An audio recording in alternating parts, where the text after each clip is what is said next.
I still remember that morning like it happened yesterday. I woke up smiling because I believed it would be the happiest day of my life. After 6 long years, I was finally going to marry the woman I love more than anything. I had no idea that before the sun went down, my entire world would be destroyed. I trusted my fiancée. I trusted my parents. Most of all, I trusted my older brother. But by the end of that day, every single one of them would betray me. They didn't just steal my wedding. They stole my future. They stole my family. And they expected me to smile while they did it. If someone had told me that my own parents would stand beside the people who broke my heart, I would have called them crazy. But sometimes the people who promise to protect you become the ones who hurt you the most. I walked into that wedding believing I was about to begin a new life. Instead, I walked out with nothing except a broken heart, and one question that wouldn't leave my mind. How could the people I loved choose someone else over me? I didn't know it yet, but that painful day wasn't the end of my story. It was the beginning of the greatest lesson my family would ever learn. The morning after my wedding was supposed to happen, I woke up in my small apartment staring at the ceiling. I didn't cry anymore. I didn't scream. I just kept asking myself one question. Was I ever really their son? The more I thought about it, the more painful memories came back. When I was 10, Daniel broke our father's expensive watch while playing football inside the house. My mother looked at me and said, "Ethan, tell your father you did it. Daniel has an important school competition tomorrow." I took the blame. Father grounded me for 2 weeks. Daniel never even thanked me. When I was 15, I wanted to join a science competition. Mother smiled sadly. "We can't afford both your competition and Daniel's football camp." I nodded. "It's okay, Mom." She hugged Daniel instead of me. I remembered every sacrifice, every lie, every excuse. Every time I convinced myself they would love me one day. Now I finally understood. They never planned to. My phone rang. It was Kevin. "Where are you?" he asked. "Home." "I'm coming over." Half an hour later, he walked in carrying coffee. He looked at me for a long moment before speaking. "You look terrible." I forced a weak smile. "Thanks." He shook his head. "Stop pretending you're okay." I looked away. I don't know who I am anymore. Kevin sat beside me. "Then let me remind you." I frowned. He counted on his fingers. "Who paid Daniel's university bills when your parents couldn't?" "I did." "Who worked 2 jobs so your father wouldn't lose the house?" "I did." "Who canceled his own dreams because everyone kept saying Daniel needed help?" I closed my eyes. "I did." Kevin sighed. "You've spent your whole life saving people who never planned to save you." His words hurt because they were true. Then he pulled out his phone. "There's something else you should know." "What?" He showed me an old bank statement. I stared at it. "What is this?" "Remember when your parents asked you to transfer money because your father supposedly needed surgery?" My heart skipped. "Of course." Kevin nodded. "The surgery never happened." I looked at him in disbelief. "What are you saying?" He pointed at another document. "That money went straight into Daniel's business account." I couldn't breathe. "No." Kevin nodded slowly. "You unknowingly helped pay Daniel's business loan." I felt sick. Everything became clear. The overtime, the missed vacations, the nights I skipped dinner to save money. I wasn't helping my parents. I was building Daniel's future while destroying mine. Later that evening, social media exploded with wedding pictures. There they were. Daniel, Olivia, my parents, all smiling. The caption read, "A perfect beginning for the perfect couple." Hundreds of comments congratulated them. My mother replied to almost every message. "We're so proud of our son and daughter-in-law." Our son, not sons, just one. I quietly closed the app. That chapter of my life was over. The next morning, I went to work earlier than usual. I buried myself in reports. Emails, meetings, numbers didn't betray people. Spreadsheets didn't lie. Work became the only place where pain stayed silent. Around noon, my manager, Mrs. Lawson, stopped beside my desk. "Ethan." "Yes." "I've noticed something." I looked up. "What is it?" She smiled. "You completed 3 projects that were supposed to take 2 weeks." I just want to stay busy. She crossed her arms. No. What? You wanted to prove your value. I stayed quiet. She continued. Let me tell you something. I nodded. Good companies reward hardworking people. She smiled again, and good managers noticed them. No one had ever said those words to me before. Not my parents. Not Olivia. Not even Daniel. For the first time in years, someone appreciated me simply because of who I was. Not because I sacrificed something. Not because I made someone else's life easier. Just me. As I returned to my desk, I whispered to myself, maybe I wasn't worthless. Maybe I had simply been surrounded by people who refused to see my worth. For the next several weeks, I worked harder than ever. Every completed project made me stronger. Every compliment rebuilt a small piece of my confidence.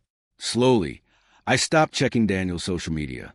I stopped wondering whether Olivia regretted her choice. I stopped waiting for my parents to call, because deep inside, I finally accepted the truth. I had spent my entire life trying to earn love that was never mine to receive. My family never rejected me because I wasn't enough. They rejected me because they had already chosen someone else. That realization hurt, but it also set me free. Just before lunch one Friday, my office phone rang. Hello, Ethan speaking. The receptionist sounded unusually nervous. Mr. Blake, the company owner, would like to see you. I frowned. The owner? Yes. When? She paused. He asked you to come to his private office immediately. My heart started beating faster. I had never spoken to the owner before. I stood up slowly, wondering if my life was about to change again. I walked toward Mr. Harrison Blake's office with my heart pounding inside my chest. The company owner had never asked to see me before. For a moment, I wondered if I had made a mistake. Instead, my life changed forever. Mr. Blake looked at me, smiled, and said, Ethan, I've been watching your work for months. Most people fall apart after personal tragedy. You became stronger. That's exactly the kind of leader this company needs. I couldn't believe what I was hearing. For the first time in my life, someone saw my hard work instead of my sacrifices. That day, I received a promotion that doubled my salary and gave me the biggest opportunity of my career. While my old life was falling apart, my new life was finally beginning. Not long after, I became friends with Mia. She never judged me. She never asked about my past unless I wanted to talk. One afternoon, she looked at me and smiled. Ethan, why are you still carrying people who dropped you the moment someone richer came along? I stayed silent. She continued, you keep looking behind you, but your future has been waiting for you this whole time. Her words stayed with me. Little by little, I stopped living for people who never loved me. I bought clothes that made me feel confident. I started exercising after work. I smiled more. I laughed again. For the first time in months, I woke up without thinking about Olivia. I looked in the mirror and finally recognized a man staring back at me. He wasn't broken anymore. He wasn't begging for love anymore. He was rebuilding his life one step at a time. Then strange rumors started spreading around the office. People were whispering that Daniel's company was struggling. At first, I ignored it. His problems were no longer my responsibility. But one evening, Kevin called me with a serious voice. Ethan, I found something you need to see. What happened? Meet me now. Bring your phone. A few minutes later, Kevin handed me several photos. I looked down, and my heart stopped. Those pictures proved Daniel's business was drowning in debt. The perfect life he stole from me was already beginning to fall apart. When Kevin placed those photos in my hands, I finally understood one painful truth. Daniel had never been rich. He had only been pretending. Every expensive car, every luxury vacation, every designer suit, every smiling family picture on social media had been bought with borrowed money. The life my fiancée chose over me wasn't built on success. It was built on debt. Kevin looked at me and said he borrowed millions just to look successful. He wanted everyone to believe he was the perfect son. I stared at the photos without saying a word. For years, I believed Daniel had won. Now I realized he had only postponed his downfall. Meanwhile, my own life kept moving forward. The project Mr. Blake trusted me would become the biggest success of my career. When I walked into his office again, he smiled proudly. Congratulations, Ethan. You didn't just complete the project. You exceeded every expectation. I couldn't hide my smile. Thank you, sir. I just gave it everything I had. He nodded. That's exactly why you're getting another promotion. For a second, I thought I had heard him wrong. Another promotion, a better position, a bigger salary. The man who had once believed he wasn't good enough was finally being recognized for his hard work. As I left the office, Mia caught up with me. That smile tells me something good happened. I laughed. I got promoted again. She grinned. See? The people who truly matter don't judge your past. They reward your character. We celebrated with coffee after work. While we talked, she looked at me carefully. Can I ask you something? Of course. If Daniel lost everything tomorrow, would it really make you happy? I stayed quiet. After a long pause, I answered honestly. A few months ago, I would have said yes. And now, I smiled softly. Now I don't think about revenge as much anymore. She nodded. Because life is already doing a job for you. Her words stayed with me. For the first time, I understood that karma doesn't always arrive with anger. Sometimes it arrives quietly. Sometimes people destroy themselves without any help. Over the next few weeks, more rumors spread. Daniel's company was delaying payments. Employees were leaving. Suppliers wanted their money. The expensive lifestyle that once impressed everyone was beginning to collapse from the inside. Still, my parents refused to admit anything was wrong. On social media, they continued posting smiling family photos. They praised Daniel as a successful son. They called Olivia the perfect daughter-in-law. They acted as if nothing had changed. But behind those smiles, bills were piling up. Loan payments were overdue. Creditors were calling every day. The perfect family everyone admired was slowly falling apart. And yet, no one called me. No one apologized. No one admitted what they had done.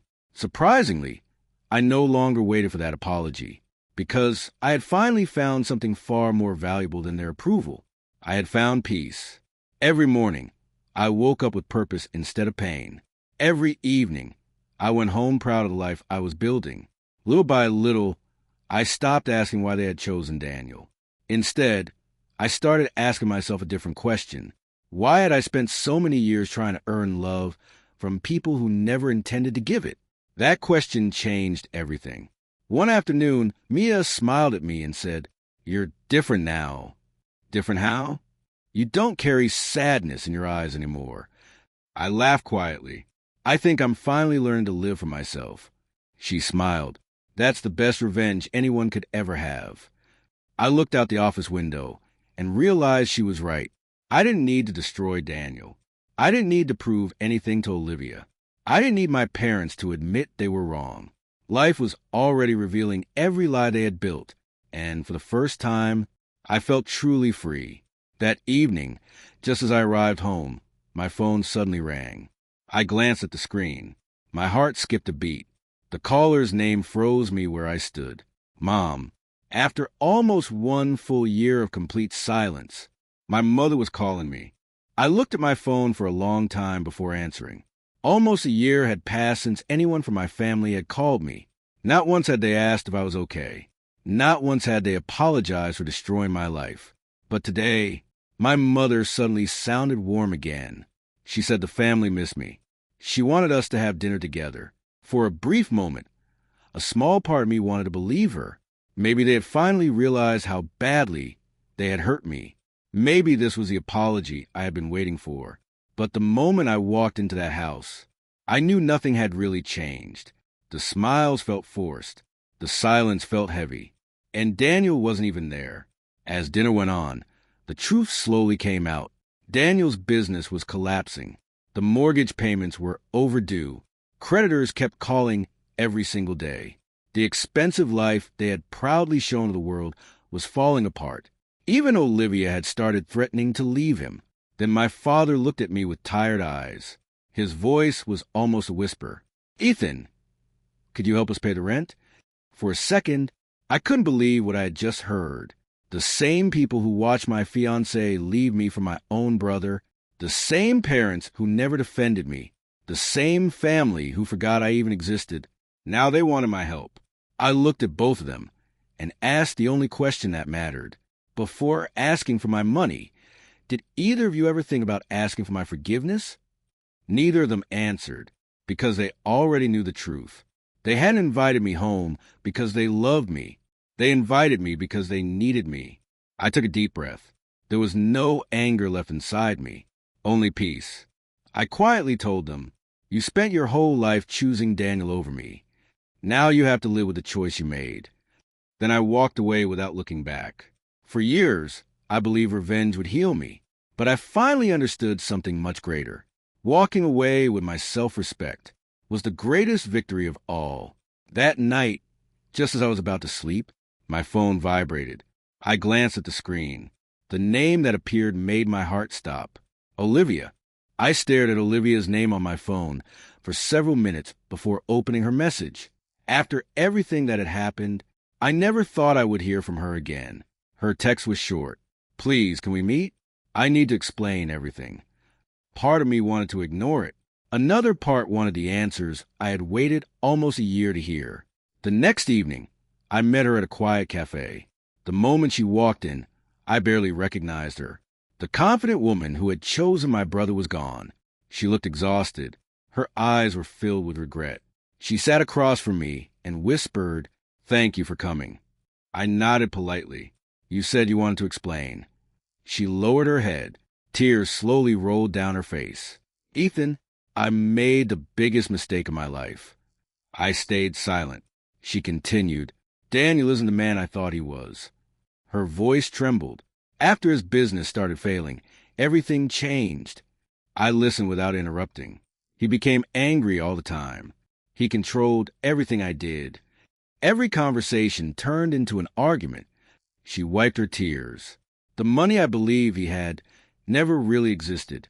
I wasn't surprised. I already knew the truth. She looked directly into my eyes. I thought choosing Daniel would give me a better future. Her voice almost disappeared. Instead, I lost everything that truly mattered.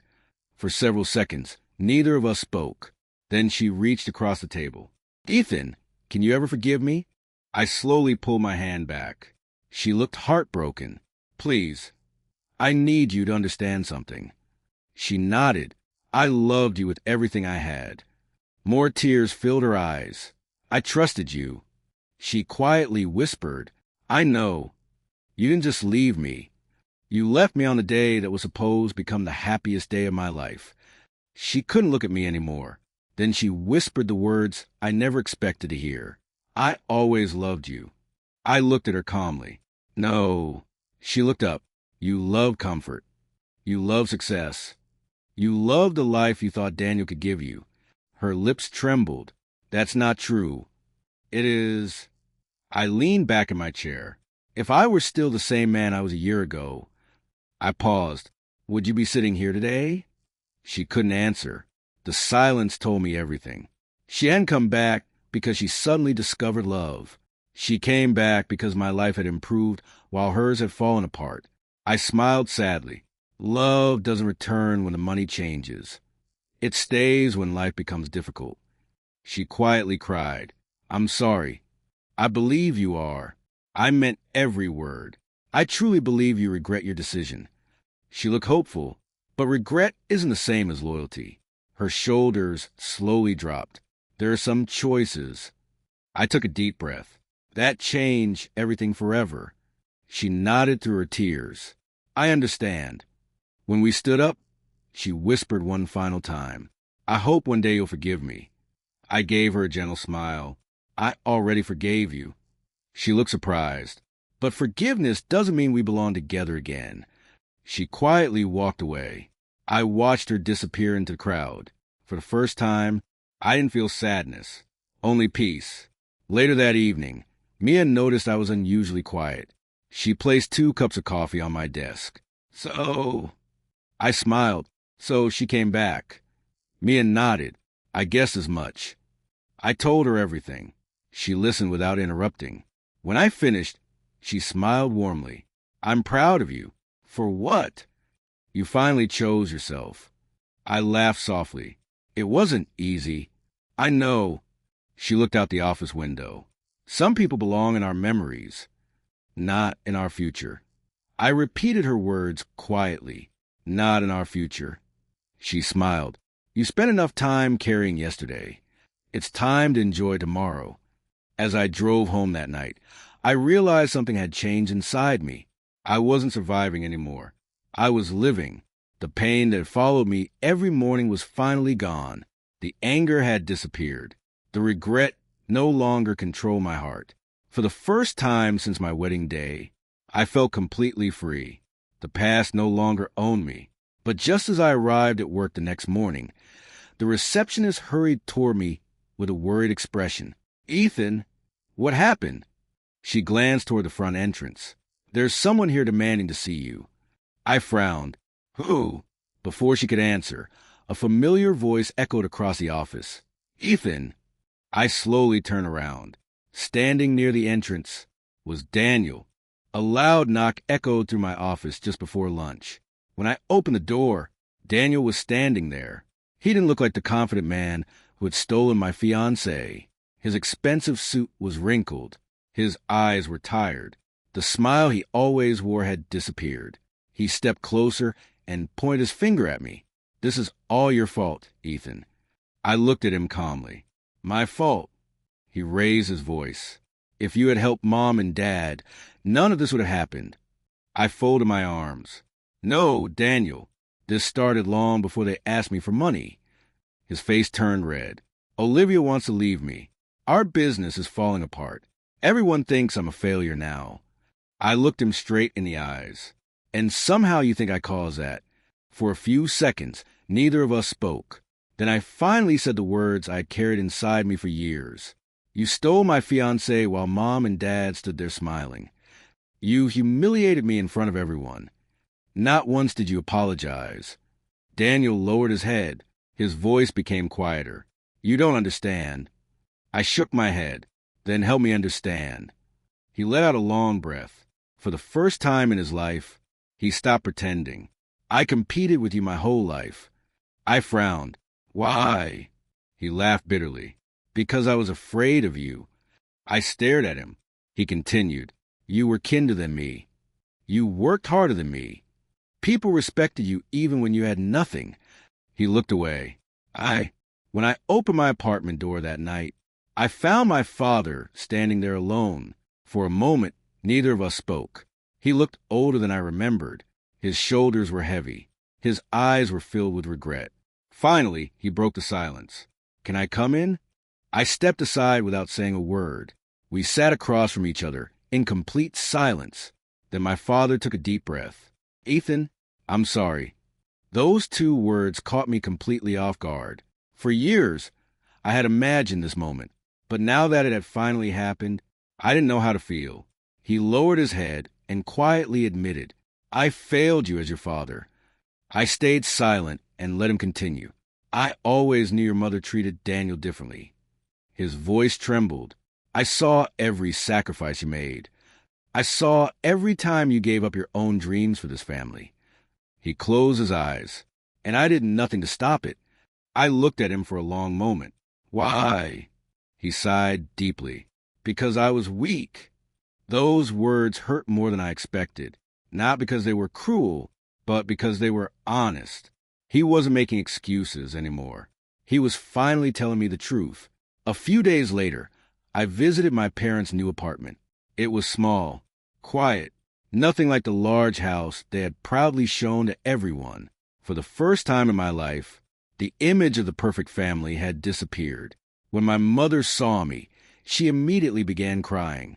She grabbed my hands and whispered, I never thought everything would end like this. I looked at her calmly. Neither of us needed to say what we were both thinking. The son she had always chosen could no longer protect the life she had built around him. Daniel had lost almost everything. The money was gone. The business was gone. The house was gone. And with it, the illusion that success could replace love. While we were talking, a little voice echoed through the room. Uncle Ethan, Emily came running toward me with the biggest smile on her face. She wrapped her tiny arms around me without hesitation. I smiled and hugged her back. At that moment, I realized something important. Children should never carry the weight of their parents' mistakes. Emily had done nothing wrong. She deserved love. She deserved safety. She deserved a future that wasn't destroyed by the choices of adults. My father looked at me quietly. "We're struggling." I nodded. "I know." He hesitated before asking, "Will you help us?" I looked down at Emily as she happily colored pictures on the living room floor. Then I looked back at my parents. "I'll help Emily." Hope appeared in their eyes. But before they could speak, I continued, "I'll pay for her education. I'll make sure she has everything she needs. I'll always be there if she needs her uncle." I paused for a moment, but I won't finance the adults who chose this path. The room became completely silent. My mother slowly lowered her head. She finally understood. Forgiveness didn't erase responsibility. Love didn't erase consequences. And regret couldn't rewrite the past. As I stood to leave, my father stopped me. "Do you forgive us?" I smiled sadly. "Yes." Both of them looked surprised. "I forgave you a long time ago." My voice stayed calm. But forgiveness doesn't mean pretending nothing happened. It simply means I refuse to carry hatred anymore. Tears rolled down my mother's face. "I wish I could change everything." I nodded gently. "So do I." Before walking out the door, I hugged Emily one last time. She smiled brightly and whispered, "Come visit again soon." "I promise." As I drove home that evening, I felt lighter than I had in years. Not because the past had disappeared, but because I had finally accepted it. Some wounds leave scars forever, but scars no longer have to control your future. Months passed. Life became peaceful. Work continued to go well. Mia remained by my side, reminding me every day that real happiness is built on honesty, not appearances. Then one quiet afternoon, a letter arrived in my mailbox. There was no return address. I slowly turned the envelope over. The handwriting looked painfully familiar. My heartbeat grew faster. Only one person wrote my name that way. I carefully opened the envelope and saw the signature at the bottom of the first page. Olivia. I stood quietly in my apartment, holding Olivia's letter in my hands. For a long time, I simply stared at her handwriting. A year ago, I would have opened it with hope. Today, I open it with peace. Her letter was filled with apologies. She admitted she had chased money instead of love. She confessed that losing me was the greatest mistake of her life. She asked for nothing except forgiveness. When I reached the last page, I slowly folded the letter and placed it back inside the envelope. For a moment, I looked out the window and smiled. I didn't hate Olivia anymore, but I also didn't miss her. Some chapters are meant to stay closed forever, and mine had already ended. I quietly placed the letter inside a drawer, not because I wanted to remember it, but because I no longer needed to. The past had finally lost its power over me.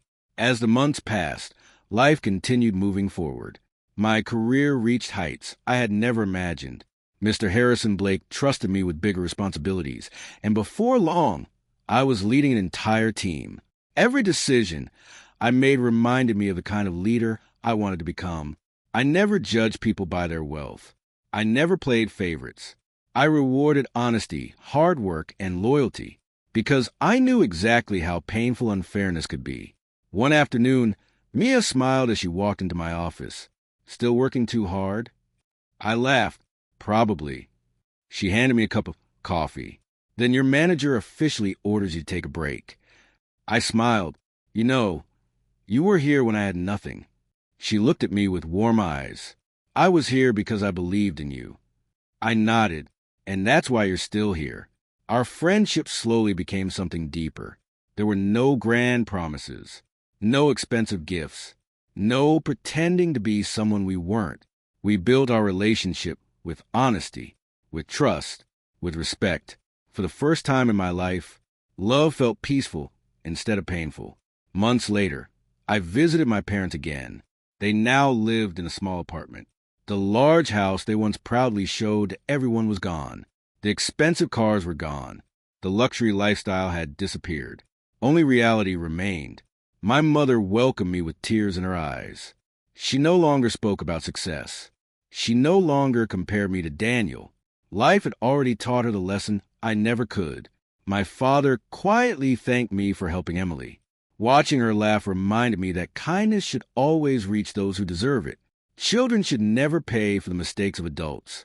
Before I left, my mother whispered, "I finally understand what I lost." I gently smiled. "I hope you've also learned what truly matters."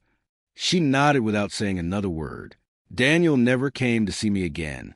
I heard he was living alone in a small rented apartment. His business was gone. His marriage was over. The friends who once surrounded him had disappeared. He had won my wedding day, but he had lost everything that truly mattered. Sometimes I wondered if he thought about that every night. Maybe he did. Maybe that was punishment enough. As for me, I stopped asking why everything had happened. Instead, I became grateful for what those painful moments had taught me. Without betrayal, I would never have discovered my own strength. Without heartbreak, I would never have learned the value of genuine love.